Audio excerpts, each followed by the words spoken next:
parents pretended to cancel family vacation. "Let's do it sometime," they said. "Okay," I said and was at home. Next day I saw sister post, "All family is on vacation together."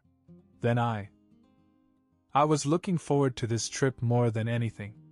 A Christmas vacation in the Maldives with my family, what could be better? We had planned everything down to the last detail. Flights were booked months in advance, hotels were confirmed, and we had even talked about the activities we wanted to do together. Snorkeling, boat rides, just relaxing on the beach. It was going to be perfect.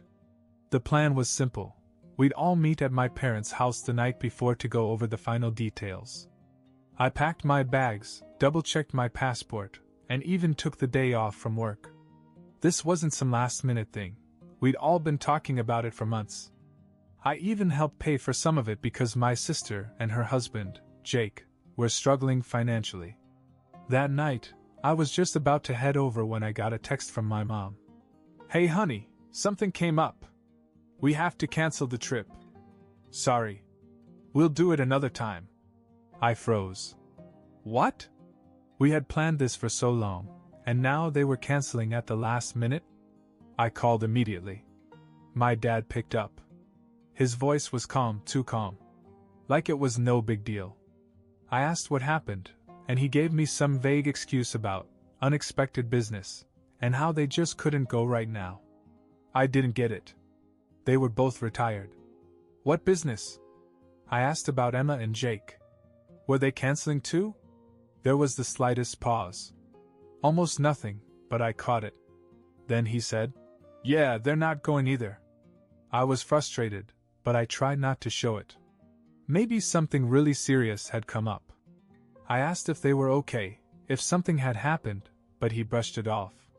He just said it was bad timing and we'd reschedule. I sighed.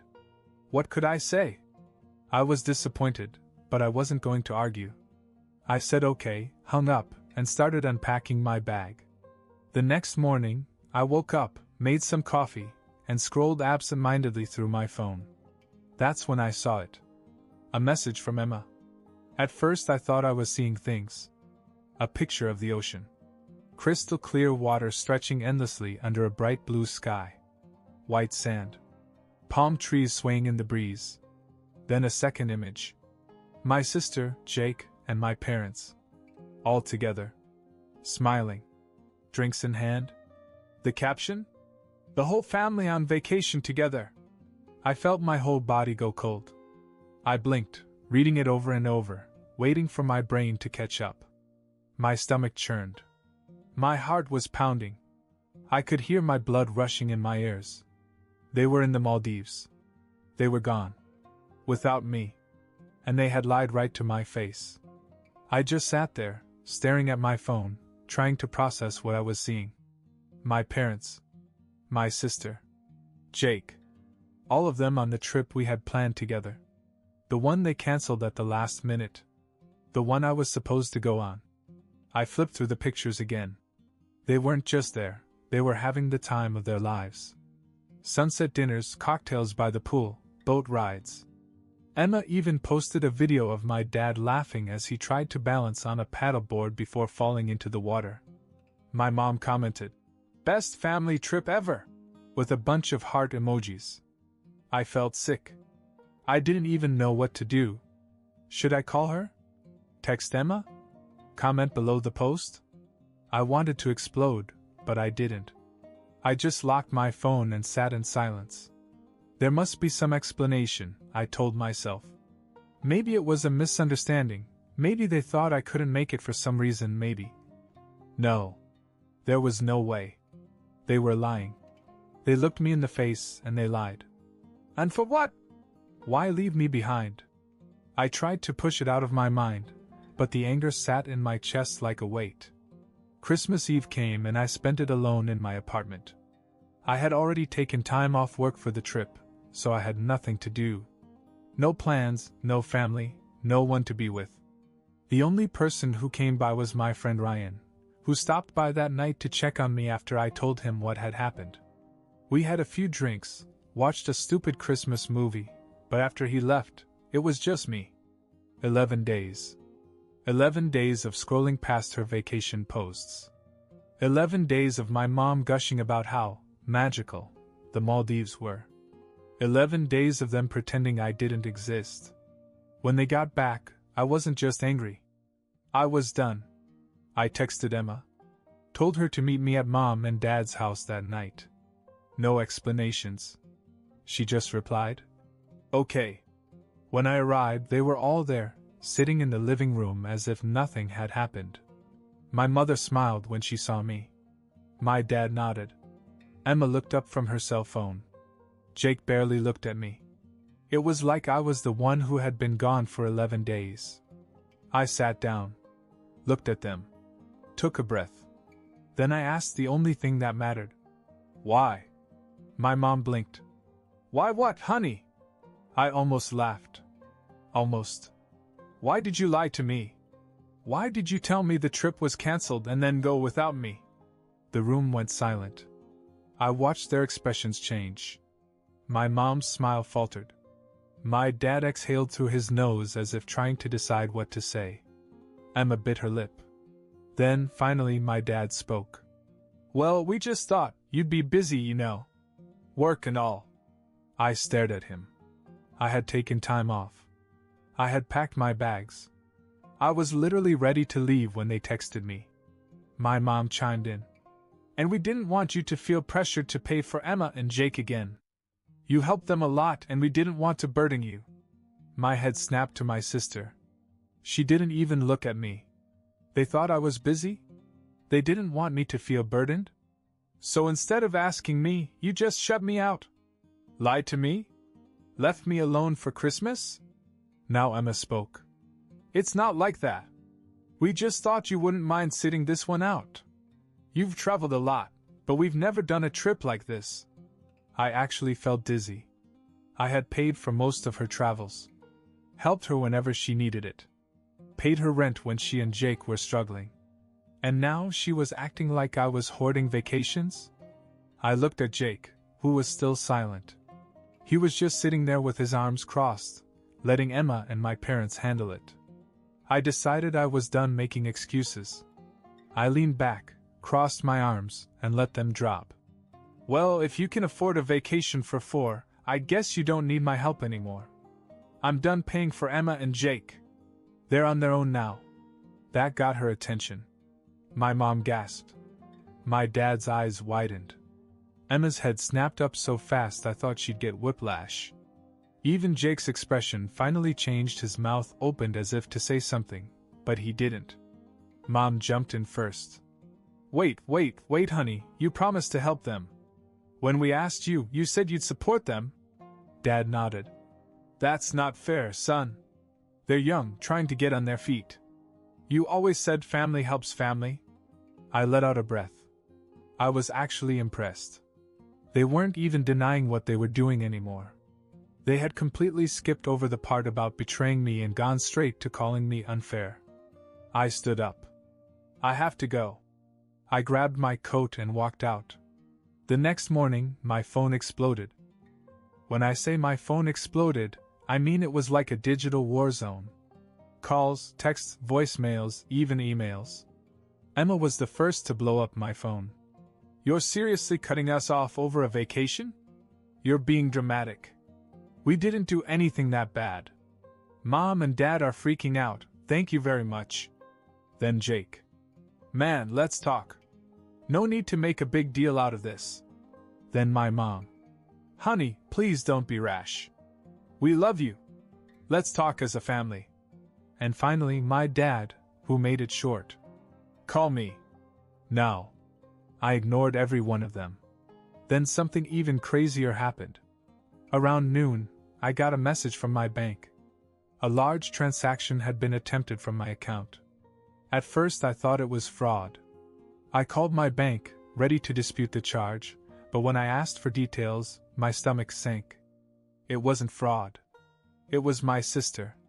She had been trying to transfer money from my account to hers. I could feel my pulse in my ears. How the hell did she even have access? Then I remembered. A few months earlier, she had been in financial trouble and had asked me to help her with the rent. Since she was so bad with money, I had set up an account for her bills and given her limited access. It was supposed to be temporary. But apparently she had decided to help herself. I immediately locked everything down, changed passwords, removed her access, and blocked her from everything. Less than an hour later, my phone rang again. My parents. I finally picked it up. My mom's voice was frantic. "Harry, what's going on? Emma just called us sobbing, saying you froze her accounts, and she can't pay the rent." I laughed. Actually laughed. She can't pay rent? Maybe she should have thought of that before she stole from me. Mom gasped. Stealing? She said it was all a misunderstanding. She thought you were still helping her out. By transferring thousands of dollars without asking? She was desperate, Harry. And you've always helped her before. I closed my eyes and breathed deeply. Not anymore. My father's voice came through, sharp and frustrated. You're being stubborn. You know she and Jake are having problems. Is this really about the trip? Or are you just looking for a reason to leave your family? I almost crushed my phone in my hand. I spoke slowly, making sure they heard every word. You abandoned me. You left me alone at Christmas. You lied to me. Then Emma tried to steal from me. And I'm the one who leaves you. Silence. Then my father exhaled. You're punishing all of us for one mistake. One mistake? I let out a bitter laugh. You know what? You're right. It was a mistake, my mistake. I spent years being the good son. Paying for everything, being responsible, helping everyone. And where did it get me? Alone at Christmas while my family celebrated without me. So yeah, I'm fixing my mistake. I'm done. I hung up before they could respond. But the mess was far from over. I thought that was the end of it. I had made my point. I was done being the family purse, done with their excuses, done with it all. But my family? They weren't done with me. The next morning, I woke up to a text message from an unknown number. You're disgusting. After all they've done for you, this is how you repay them? I frowned. Who was this? Before I could even think about replying, another one came in. Ungrateful little prick. Your sister needed help and you turned your back on her. I hope you rot alone. By this time I was fully awake, my heart pounding. I had no idea who it was, but I had a hunch. Jake. I pulled up Emma's social media. Sure enough, there it was. A long, dramatic post about how her cold-hearted brother abandoned his family right after Christmas, and how she and Jake were about to lose everything, because I had selfishly taken away the financial support they depended on. The comments were filled with sympathy. Friends, extended family, even some people I barely knew chimed in with messages like, "Wow, I didn't know your brother was like that, and family should always come first." And then I saw it. One of my aunts had replied, asking why I would do something so harsh. Emma's answer? He just got jealous that we went on vacation without him and decided to punish us. I actually had to put my phone down. I was furious. I had helped them for years. Paid their rent when they struggled. Covered their bills when they couldn't. Helped Emma fix her car. Paid off one of Jake's loans. And now she was making me look like the bad guy. I wasn't going to let this go. I opened the comments and typed, "Let's be clear, Emma and Jake stole from me. She tried to take thousands out of my account without my permission. After lying to me and leaving me alone on Christmas. I have the bank records to prove it. You want to talk about family when you steal from your own brother? Go ahead and tell everyone the truth, Emma." I then posted screenshots of the failed wire transfer. Within minutes, the post exploded. Some people immediately switched sides and called Emma out. Others were in shock. A few people still tried to defend her, saying, "The family should work things out privately." But by then the damage was done. Then a message from Emma herself appeared in my inbox. "WTF is wrong with you? Delete this now." I didn't. Instead, I texted her directly. "Don't ever contact me again." Then I blocked her. An hour later, my mother called. I answered, already knowing what was coming. Her voice was shaking. Harry, you humiliated your sister. Why would you do this to her? I let out a short laugh. You mean why would I tell her the truth? The truth that she had no problem lying about? She was desperate. She didn't know what to do. She knew exactly what to do. And so did you when you let me pay for her and Jake for years while she never even tried to stand on her own. Mom sniffled. You're tearing this family apart. I clenched my jaw. No, Mom. You did it when you left me behind. I put the phone down before she could say another word. Then I blocked her too. I thought blocking them would bring me some peace, but I underestimated just how desperate my family could get when money was on the line. The next morning, I woke up to a knock on my door. I wasn't expecting anyone, and after the past few days, I already had a bad feeling. I checked the peephole. It was my dad. I sighed, debating whether to just ignore it. But he knocked again, louder this time. Harry, open up. We need to talk. I hesitated for a second, then opened the door. He walked in like he owned the place, not even waiting for an invitation. I closed the door behind him. What do you want? He turned to face me, arms crossed. This has gone far enough. You're making things harder than they need to be. I almost laughed. I'm making things harder? Dad, Emma literally tried to steal from me. She made a mistake. A mistake? Or did she assume I'd never notice? He waved a hand, brushing it off. Look, she's panicking. You humiliated her. You should have kept this private. You mean I should have let her lie about me while everyone called me the bad guy? He exhaled sharply, clearly frustrated. This isn't about that anymore. Your mother hasn't stopped crying since you blocked her. Your sister and Jake are in serious trouble. They might lose their apartment. I folded my arms. Not my problem. It is your problem. He shot back. You said you'd help them? You promised. I stared at him. And you said we were all going on a family vacation. Guess we're both liars. His jaw tightened. That's different. Is it? I asked. Because from where I'm standing, you all made it very clear I don't matter to this family unless I'm paying for something. He scoffed. That's not true. Isn't it? I gestured around my apartment. You left me alone on Christmas. You didn't even feel bad about it. You didn't even check on me. But the second Emma's in trouble, you're at my door demanding I fix it. Where was this energy when I was the one you screwed over? He didn't answer right away. For a moment, he just looked at me, his face unreadable. Then, finally, he sighed. You're right. I blinked. I hadn't expected that. You're right, he repeated. We should have told you. We should have invited you. We hurt you, and that was wrong. I didn't say anything. But, he continued, that doesn't change the fact that we're still family. And family helps each other, no matter what. I clenched my jaw. That's funny, because when I needed family, no one was there. His face hardened again. You're being petty. I exhaled slowly. No, Dad. I'm done being a bank. I'm done being used.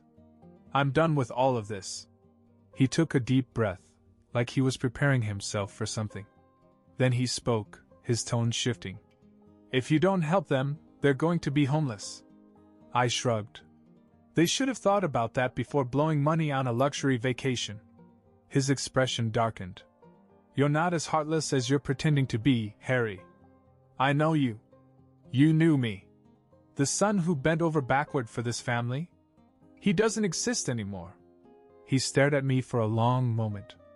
Then, to my shock, he actually laughed. You know, he said, shaking his head. I never thought you'd be so selfish. After everything we've done for you. I felt my hands curl into fists. Done for me? Like what? Abandoning me on Christmas? Lying to me? Taking my money? He gave me a look so cold it sent a chill down my spine. You'll regret this. I raised an eyebrow. Was that a threat? He didn't answer. just turned around and walked out, slamming the door behind him. I stood there for a moment, heart pounding. I had no idea what was coming next. But I knew it wasn't over. That conversation with my dad was the last straw. I was done. Done with the lies. Done with the guilt trips. Done with being nothing more than a wallet to them. I sat down that night and made a decision. I was getting out. A new city, a fresh start, away from all of them. I had been thinking about moving for a while anyway, but this sealed it. The next day, I started looking at jobs in other cities. By the end of the week, I had interviews lined up. A month later, I had a new job, a new apartment, and a one-way ticket out of town. And I never looked back. At first, it felt surreal. Waking up in a place where no one expected anything from me. No constant calls from my mom, no emergency money requests from Emma, no guilt-tripping from my dad. Just peace. And then, the unexpected started happening. One night, I ended up at a small bar near my new place, just wanting to unwind after work. I struck up a conversation with the guy next to me, nothing deep, just casual talk. Turns out, he worked in my field and knew a guy who could hook me up with an even better job. A few months later, I was making more money than I ever had before. Then, one weekend, I joined a local hiking group on a whim. Met some incredible people, made real friends, people who liked me for me, not for what I could do for them. And the biggest surprise? Love. I met someone. Completely by accident. I had dropped my coffee outside a bookstore, and she had laughed, handing me some napkins. One conversation led to another, then a date, then another. She was different from anyone I had ever known, kind, independent, and completely uninterested in anything I had materially. She liked me. For the first time in my life, I felt free. Meanwhile, my family? They tried reaching out a few times. My mom left voicemails, Emma sent an apology text, which I ignored, and even my dad softened after a while. But by then, I had moved on. I wasn't angry anymore. I just didn't care. Sometimes, people say blood is thicker than water. But I learned something else: peace is priceless. And I was never giving mine up again.